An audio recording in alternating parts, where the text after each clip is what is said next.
Exercise number 122. 1, 2, 3, start.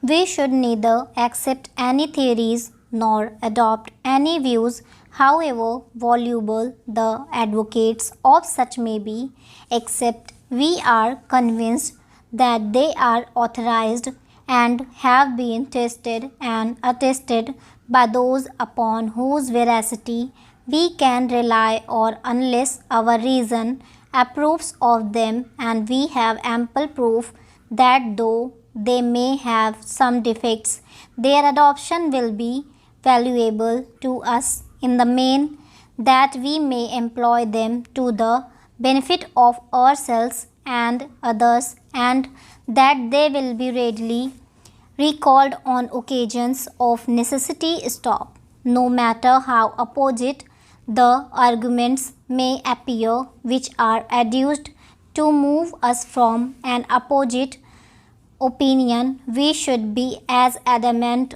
in the face of any demand upon the feelings which our reasons does not sanction. Stop. Thus, any attempt to tempt us to foolish actions will only end in the failure of the tempter. Stop. We have been endowed with mental faculties far and away above those with which the lower animals are endued, in order that we may protect ourselves from our enemies and may add to our happiness. Stop.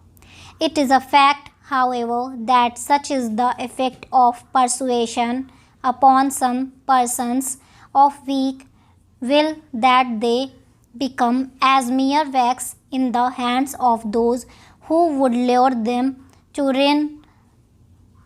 Stop. With such people, it seems only necessary for a fluent rogue to advance an alluring prospect of an affluent position at little cost, and they fall at once without a defense into the trap set for them. Stop. Is not this the secret of almost every successful fraud we have heard or read of in any nation? Question mark.